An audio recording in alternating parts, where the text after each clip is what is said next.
Hari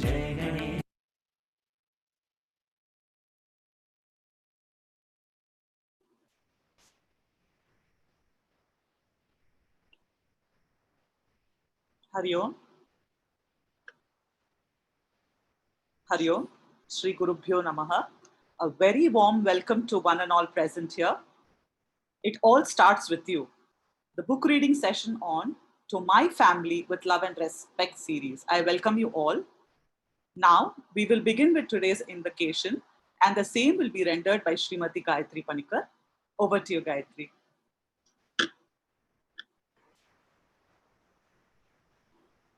हंसवाहिनी ज्ञानदायिनी हंसवाहिनी ज्ञानदायिनी ज्ञान का संसार दे ज्ञान का संसार दे ज्ञान का संसार दे ज्ञान का संसार दे शारदे वरदान दे शारदे वरदान दे हंसवाहिनी ज्ञानदायिनी ज्योतिदात्री योगिदात्री ज्योतिदात्री योगिदात्री ज्योति का संसार दे ज्योति का संसार दे शारदे वरदान दे शारदे वरदान दे हंसवाहिनी ज्ञानदायिनी हंसवाहिनी ज्ञानदायिनी.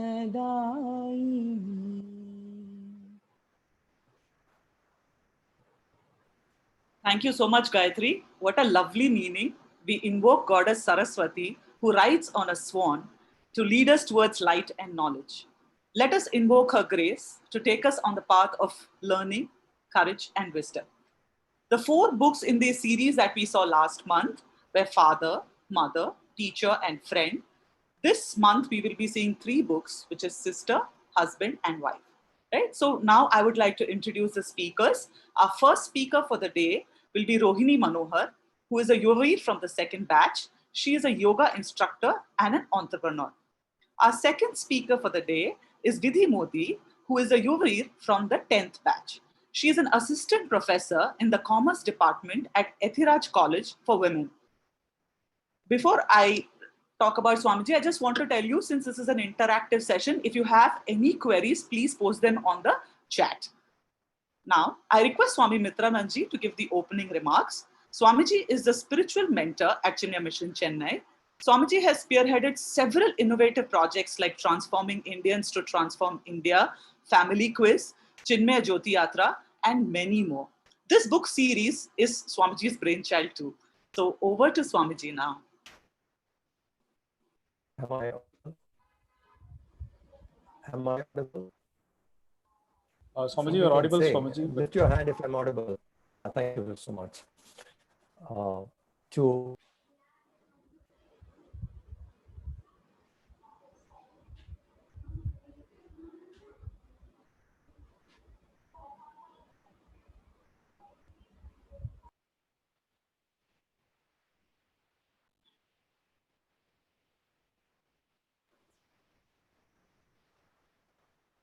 We seem to have lost connection with Swamiji. Swamiji is not available at the center today, and wherever he is, the connection seems to be really, really poor, but we are trying our level best to connect with him. He's just come back now. Please give us a minute.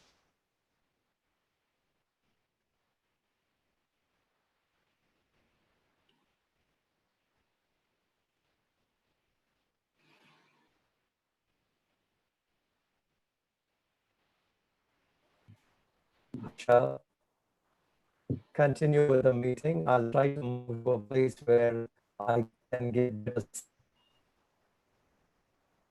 Okay, Swamiji. Okay, I'll do that. So, can I Okay, request? with the book reading. Yeah. Ji, Swamiji. Ji, ji. May I request Rohini Manohar to take over now? Thank you. Hari Om, everybody. It gives me absolute pleasure to be able to speak about this particular topic because this bond is very, very, very close to me. And today, everything I share to you from the deepest parts of my heart. I read to you the first opening page of the book because I think it beautifully encapsulates the relationship between sisters. It says, "Dear sister, we have played together, shared meals, created memories together, had fights in there. You have always been there when I needed you the most. It gives me strength when you are by my side. Your arm over my shoulder is all that's needed to make things right, with love and respect." I think these few lines encompass everything that a sisterly bond is meant to hold.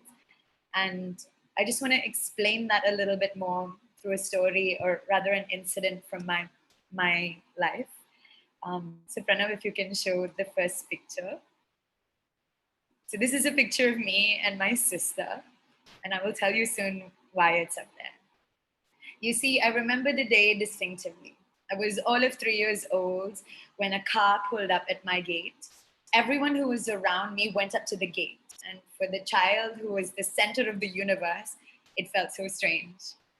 My mom had conveniently left out the fact that a little baby was coming home and getting to be part of our family. And being a child that was lost in her own imagination, her growing belly seemed to be just because she ate so many sweets or cakes that were always at home. You see, my little mind could think of nothing else, no other reason why. So on the 7th of February, remember, 7th of February, 1991, when a little baby came into our home and stole all my thunder, it was a day I was not going to forget. My mom and the little baby were ushered into the bedroom, and everyone was looking at this little bundle of joy with millions of oohs and ahs and how cute, how sweet. And I stood looking at at the entrance of the room at these million pairs of feet, wondering when would I get to see my mom? When could I hold her hand? And more importantly, when would this child leave? In what seemed to be an eternity, the women in the house all put the baby to sleep and sang songs around her, and finally went into the kitchen to drink some hot tea and chat. I stood at the entrance of the room looking at this little bundle of blue and white. And I thought maybe if I lifted her, people would start noticing me too. I mean, I wasn't so greedy. I was okay to share the spotlight with her. So I gingerly walked up to the bed and I decided I would slowly tug the blanket towards me. I stood on my little tippy toes, peering at her very calm and sleepy face, and I tried pulling, but gosh, this baby was a lot heavier than any other toy I had ever held. So I dragged the blanket with my tiny hands, preparing to hold her when she rolled over, because this was how I planned it in my mind. And sure enough, as the blanket rolled towards me, she rolled as well. My little hand stood there guarding, and she fell. But you see, a 3.5-year-old's hands are not quite strong enough to hold a young newborn baby. I tried with all my might, but my hands caved, and she came crashing down. Luckily for her, Gurudev's grace, there was a soft top suitcase onto which she fell down with a soft bud. Nobody was there. It was absolutely quiet. And I thought, oh my gosh, I'm safe. Nobody knows. I'll just quietly walk away and nobody will even know what happened. But then the scream started. She screamed so loudly that everybody in the house came running immediately. I stood rooted in fear, wondering that if I would get into trouble. But in that moment, I was almost invisible. They ran to my sister, picked her up to check if she was okay, made her calm down, and put her back in her little blanket. And just when all the commotion was going on, it registered, okay, just run away. They won't notice that you're there. And as I started tiptoeing and walking out of the room, they saw me. The yelling and the screaming started. said, you should have been a little bit more careful. This is your little baby sister. She's going to be with you for life, and you should be the one taking care of her. I stood there listening, tears glistening in my eyes. And whilst I understood, I also hated her for being around. You see, this feeling of annoyance and disgust was all I could think of, because it felt like she was the cause of all my unhappiness.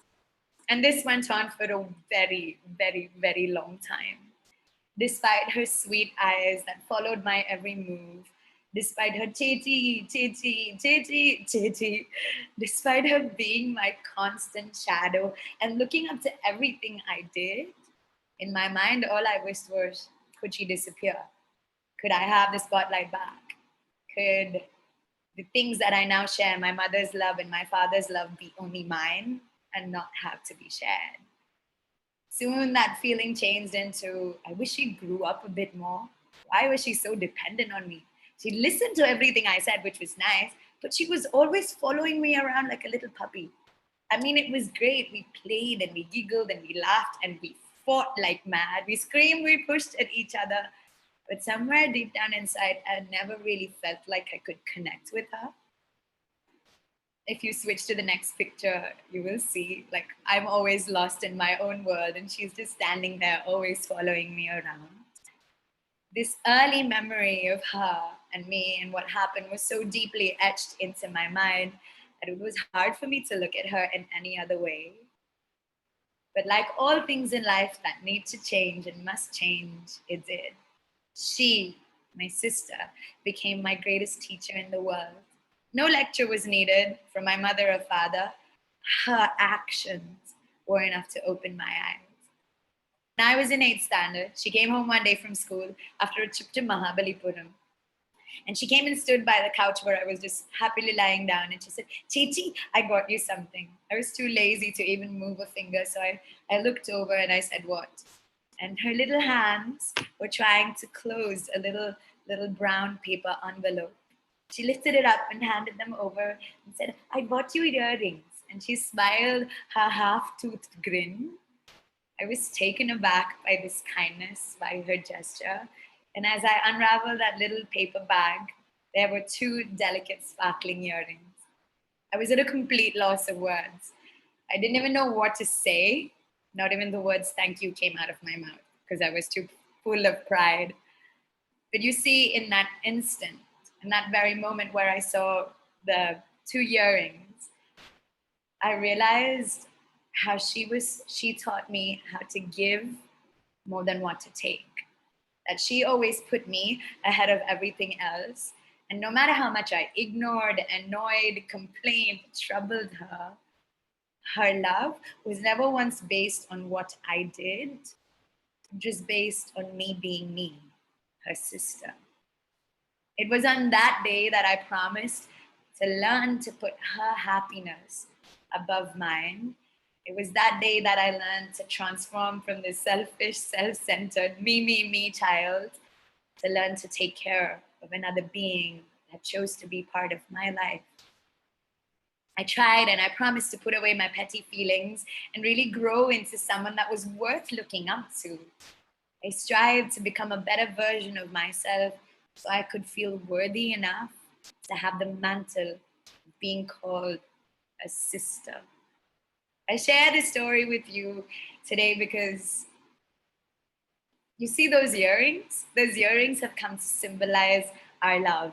We give to each other earrings all the time and we have entire cupboards full of earrings, but they're not earrings.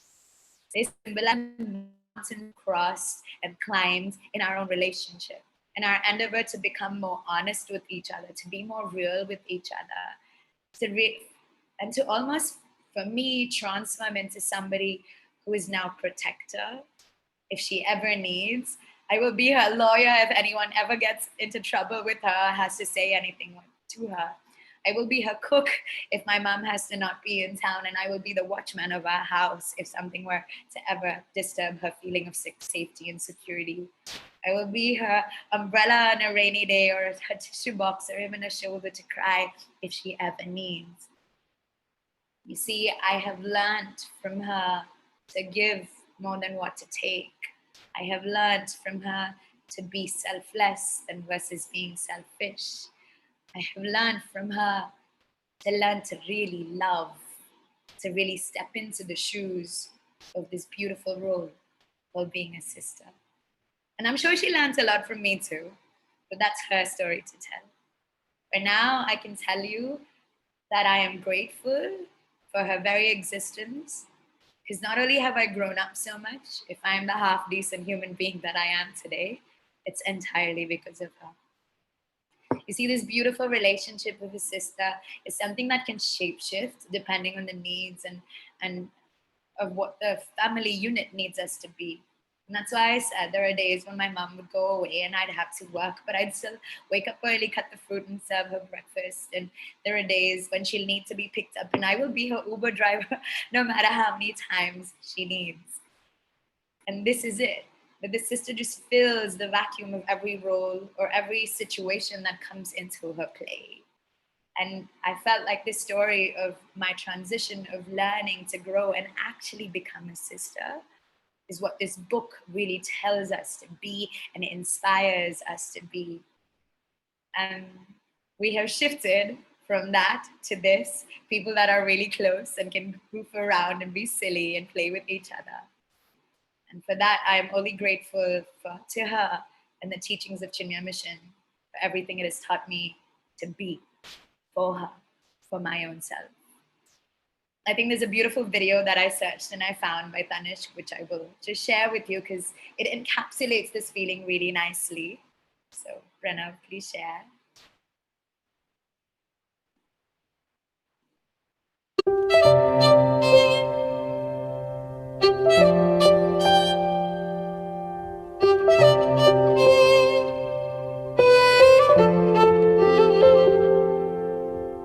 तुम्हारी छोटी बहन बनके इस दुनिया में आना was not up to me. But I'm not complaining, हाँ? बचपन में तुम्हारी यूनिफॉर्म, टेक्स्ट बुक्स कुछ साल बाद मेरे हो जाते थे. अच्छी बात यह है कि तुम्हारे कपड़ों पे आज भी मेरा हक है.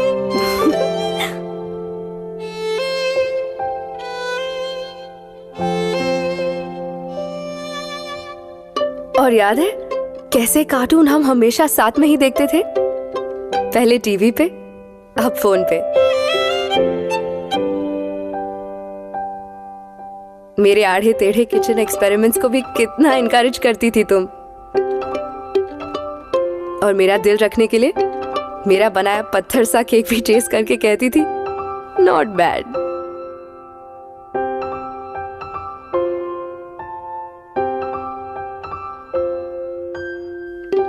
मम्मी का मेकअप छुप छुप के लगाते थे और आईने के सामने घंटों बैठे रहते थे. और तुम कहती थी देखो कैसे मैंने तुम्हें बंदर से सुंदर बना दिया.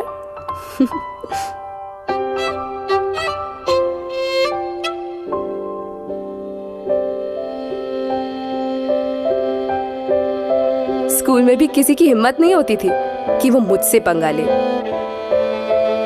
तुमसे ही तो सीखा है कि अगर मैं सही हूं तो किसी से ना डरूं.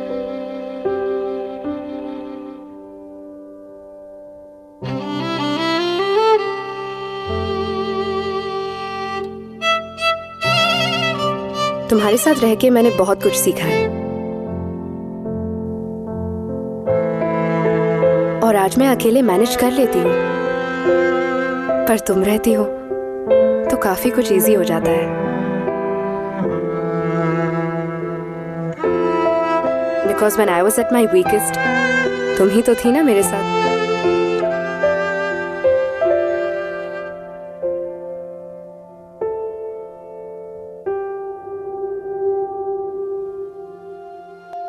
What I'm trying to say is, best sister in the world.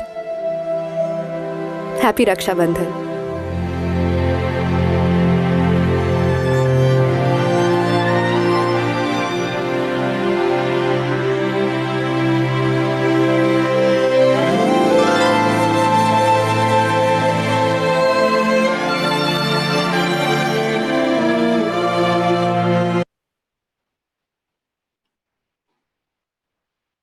I thought that was the sweetest ad. You can close the video, Pranay. For a long time, I used to think, oh my God, why are there no festivals that celebrate this sisterly relationship? And then it occurred to me, I don't need no Raksha or to tell my sister how much I loved her, or for her to tell me how much she loved me. There was no need of a thread to symbolize this relationship, because it was better and even more awesome than any bandhan in the world could ever be. For those of us who have siblings, I feel like we are blessed, because they teach us to be better versions of ourselves. They teach us to be more giving, more kind. And that is exactly where this beautiful story from the book will take us. I will do a reading for it to all of you, so that you will gain an understanding of it. So it says, Sister, the second mother. Khudiram Bose was a remarkable teenage revolutionary boy during the times of India's freedom struggle. He was the fourth child born to a Bengali couple with 3 daughters, Aparupa, Sarojini, and Nani Bala. The parents had already lost 2 sons at birth.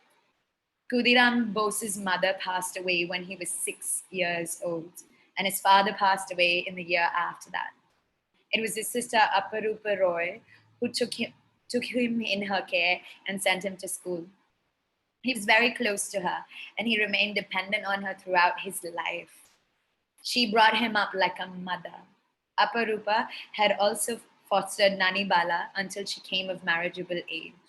Despite the frequent transfers and the movement of her husband, Aparupa always took along Khudiram to their new settlement and helped him pursue his education.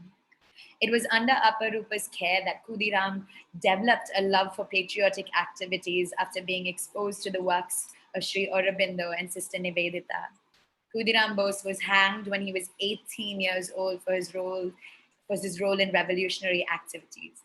He accepted the punishment with utmost grace and no fear of death. The spine and clarity in Khudiram's thoughts and actions was a testimony to the strong woman that Aparupa was. She powerfully donned the role of a second mother and shaped the young man's life. Every article you read out there on the internet will always tell you how Khudiram Bose was one of the youngest men to be, sentenced to life. And how when he was given the death sentence, he smiled. He smiled so brightly that the judge who gave him the sentence asked him, "Do you really realize what's happening? You're going to be hung to death." To which he smiles again. And he says, "Yeah. And if you want, in the time that I have to be hung to death, I can teach you how to make bombs as well." This courage that this young boy, all of 18, developed is because of his sister. Can you imagine a life where there's no mom or dad by the age of 6 or 7? Those are the very formative years of your life. And for you to build the courage, you would need somebody to hold that fence of joy, that fence of taking care of you. It's almost like his sister was a petri dish of goodness. She inculcated the right things at the right time. So he grew up to be this boy that continues to inspire all of us. This boy that gives us the courage to be better versions of ourselves. You see, sisters, older or younger, are like these unseen hands that always nourish, mold, and take care of you. I see them like God's own little angels that are by our sides, pushing us to be better versions of ourselves constantly. And with this book, with every story that it tells us and teaches us, those are the very qualities we feel like inculcating.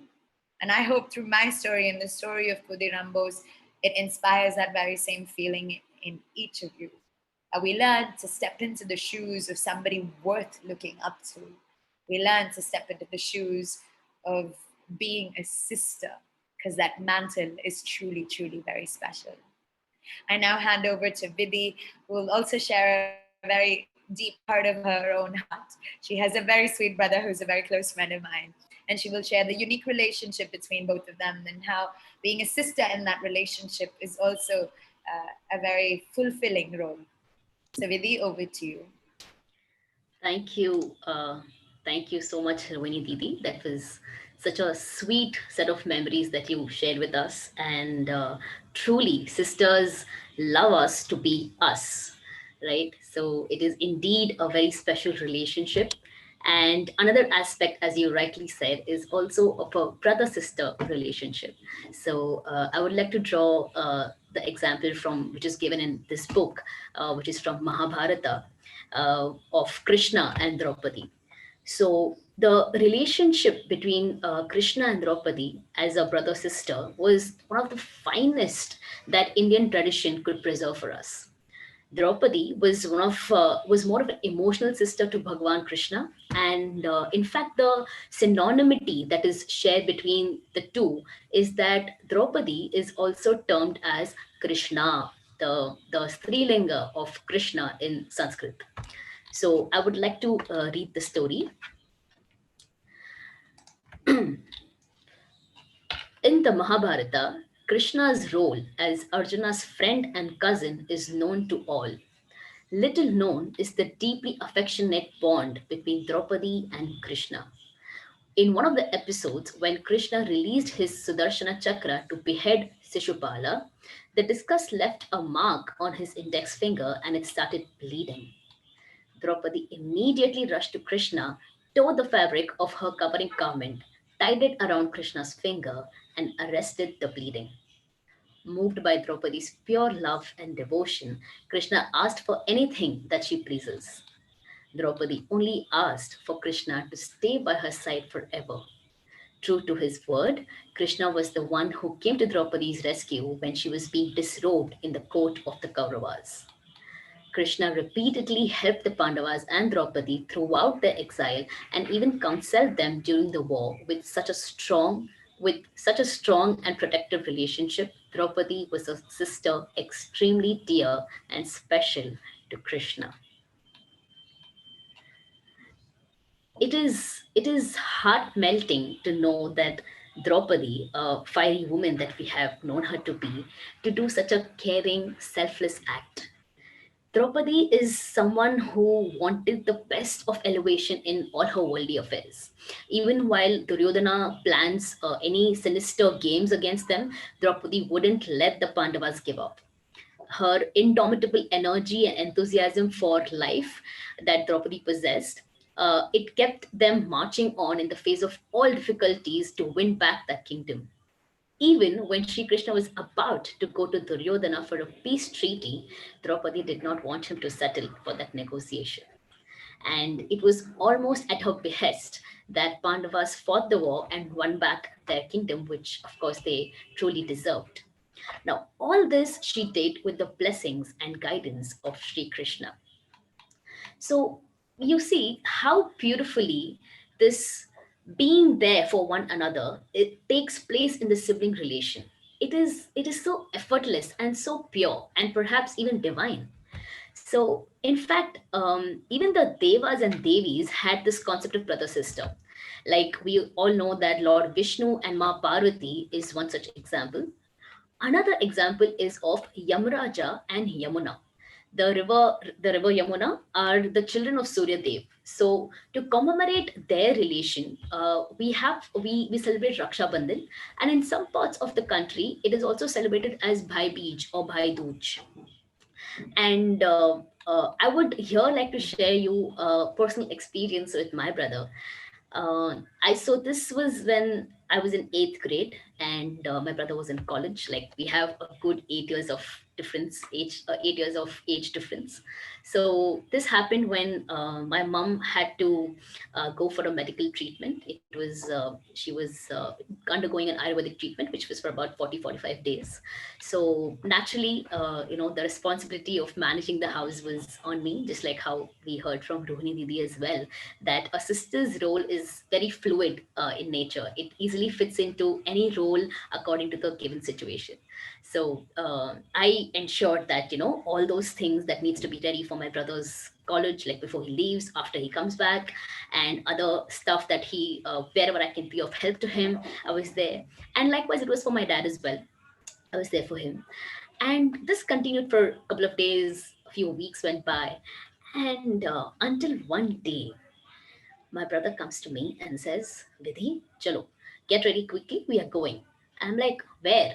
He's like, just get ready now, we'll just go for a long drive and come.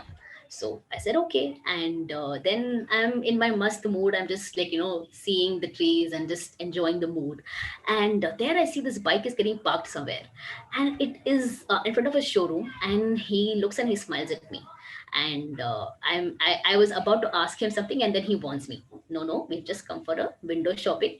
Just go around, just chill for some time and then come back. We will go. So I, like one good obedient sister, said, okay. And chalo, let's go there. So we went around and all of that. We spent some time in the showroom and then we were walking. So he's like, go, just wait at the gate. I will get the bike and come. And there, when the bike is coming, I see this one packet which is hanging from, hanging from the scooter. And then I'm looking at him and he's like, this is for you. So I didn't know what to do. Like my hands just simply went, it was just wet. It just went wet. And I'm like, what is this? And he's like, no, just see inside. And there I see that there were these two tops, the two a dress, which I was looking through and I was thinking if I should buy this one or not. But then remembering the warning of my brother, I just kept it back quietly. But he observed that and he got that same dress for me. So, when this happened, trust me, this was the most unexpected of my brother to do this. And I couldn't resist, but I asked him saying, what made you do this? Like as far as I remember, neither Raksha Bandhan is coming, nor my birthday is coming anytime soon. Then why this? And that was a surprise. So he, again, with his, sweet smile and for once without giving me that teased look, he is looking straight into my eyes and saying that, Vidhi, I realize how much you've been working all these days and trying to balance between your school studies and the household chores. And this is for you to having understood and being so much more responsible at this age. I was that expression, that incident is still live in my mind. Like even as I'm talking, I could actually relive each moment of that day. And this expression of gratitude made by my brother made me feel so good, and it encouraged me to do more than what I can.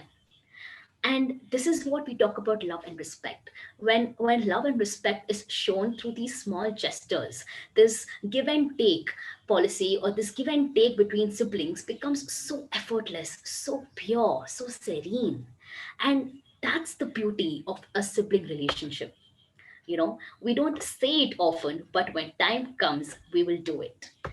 And to extend this expression, we have this amazing video by Ferns and Petals. So may I please request Pranav to kindly play.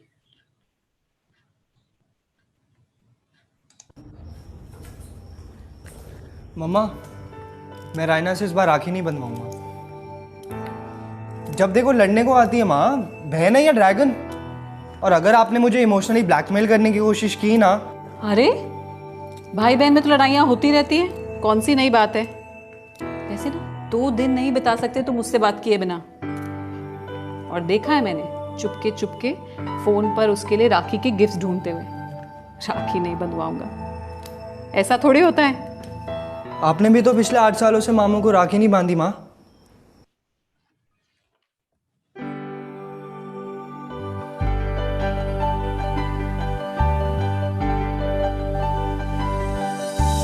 धागा ये रंग बिरंगी डोरियों का क्या है, सांस लाया है समेट के, ना आज के रहे ना हम कल के, यादें हैं मोड़ लाया ये कुरेत के। मम्मा, आपने मेरा मोबाइल चार्जर देखा है क्या कहीं? हाँ, देती हूँ।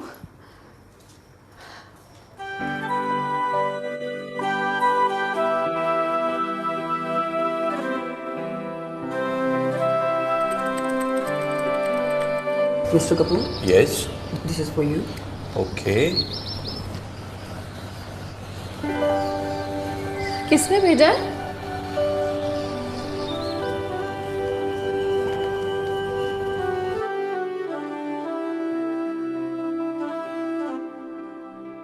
अगर दीदी आपसे अब तक नाराज होती तो ये राखी कभी नहीं भेजती। और फिर नाराजगी की वजह कितनी भी बड़ी हो, भाई बहन के प्यार के सामने तो बहुत छोटी होती है। Very good. मम्मा प्लीज देख लो। Shut up. What, No, Mama? no. इतना बड़ा piece Oh, मम्मा ओके यार। oh, hello. Where's my gift? What is this? Come on. Close your eyes. Okay. मेरा आशीर्वाद है कि भगवान करे तुझे ऐसा पति मिले जो रोज तेरी डांट खाए और मुझे छुटकारा मिले। पापा आपने देखा इसने क्या किया? He's gone. बेटा तुम्हारा गिफ्ट कमरे में है। Surprise!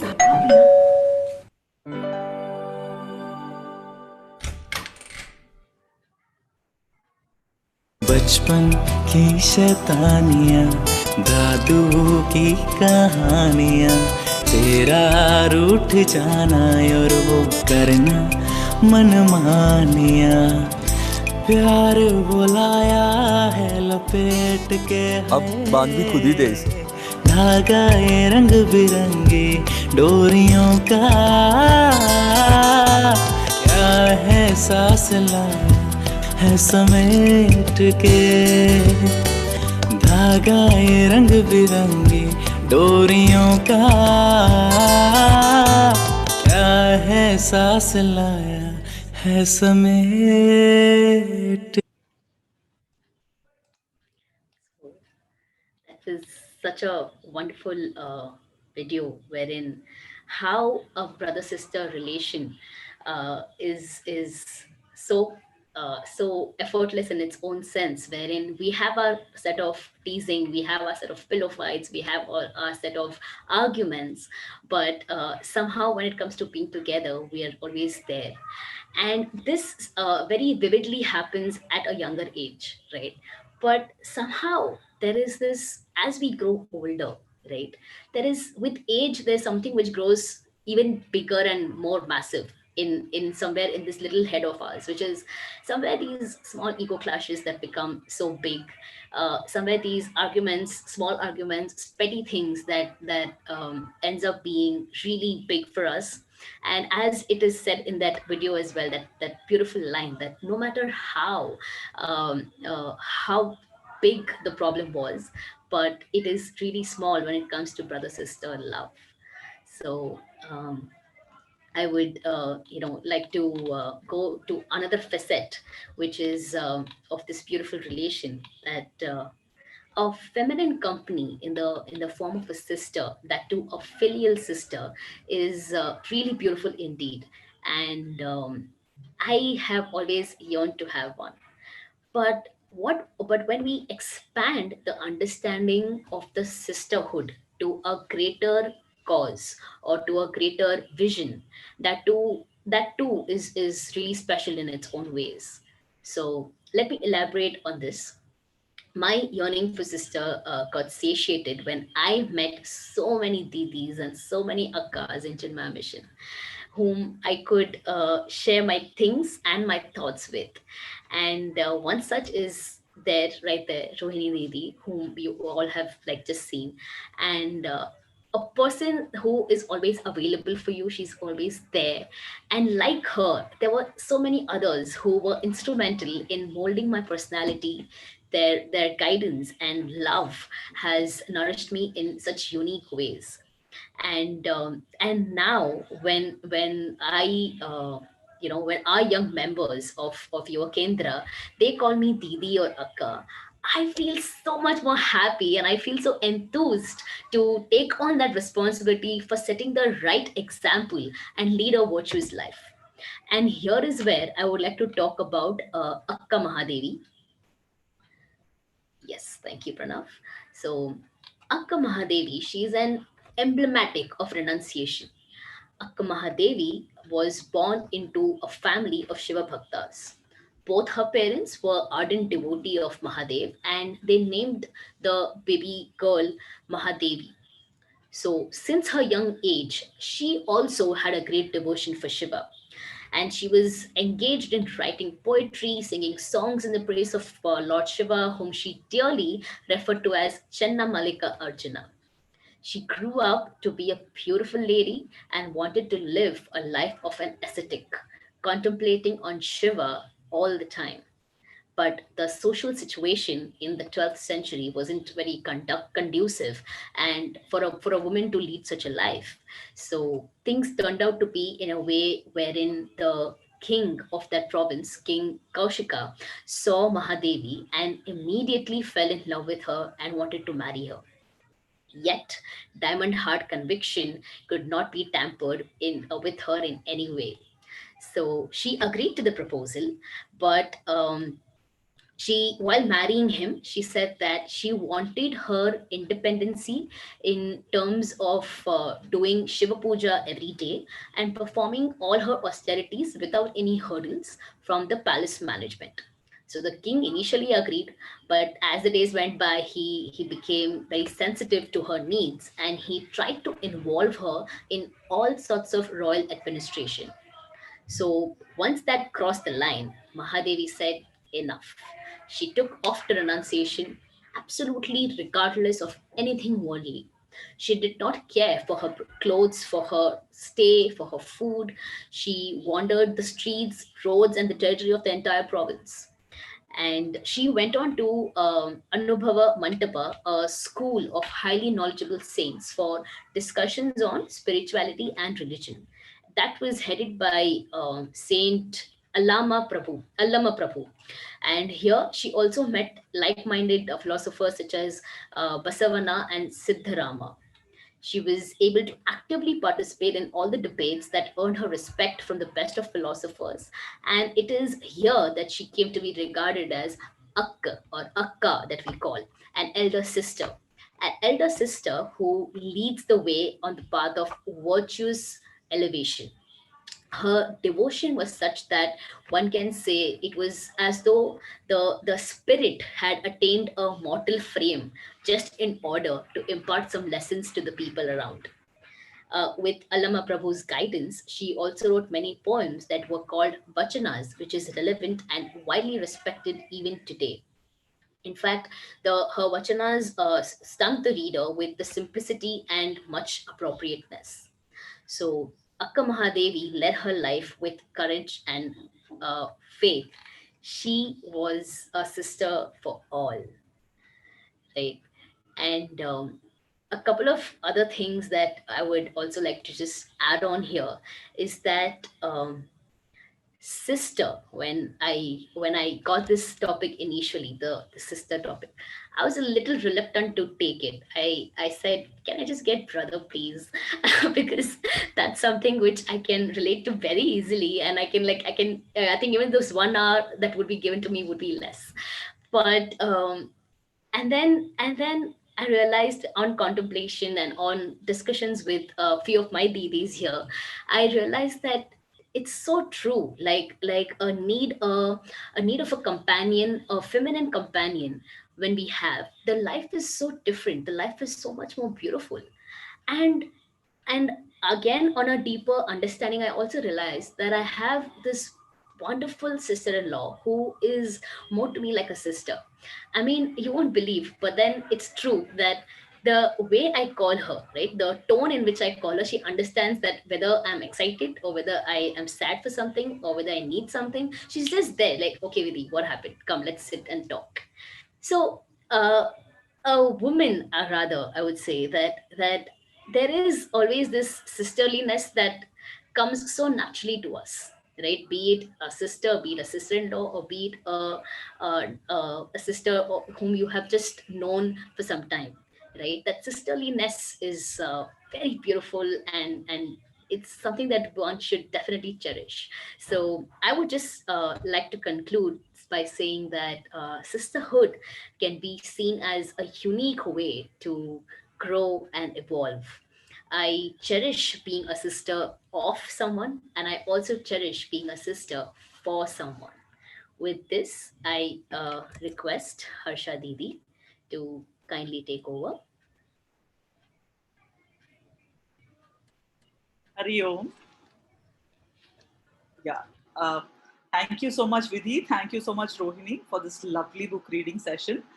Swamiji has been trying to connect, but he is unable to. So apologies for that. So whatever questions all of you have asked in the chat, Swamiji will, we will filter the questions and we will answer them tomorrow. And thank you so much for being a part of this lovely book reading. I have a sister too, so I understand exactly what everybody was telling because she is my confidant. She's everything. And though we are in separate states now, there is a bond which can never be broken. So thank you so much for reliving those memories. And I was just going down the lane and just seeing it's amazing. It's so beautiful. So thank you so much for all of your time. So now we will finish with our prayer. And before that, I'd like to tell you that tomorrow we are going to take up the relationship of husband. And then subsequently on Sunday, we are going to do the relationship on wife. It's an amazing relationship, husband and wife. And let's see what interesting things come up. So I look forward to seeing all of you for both the sessions on Saturday and Sunday. And now we will finish the session with our prayer.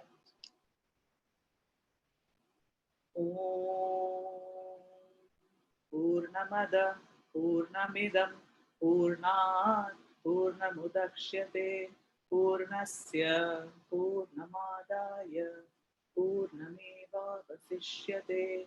Om Shanti Shanti Shanti. Harihi Om Shri Gurubhyo Namaha. Harihi Om. I will see all of you tomorrow. Swamiji will also be here tomorrow and he will take up the questions on the relationship of sister as well. Thank you so much and have a good night.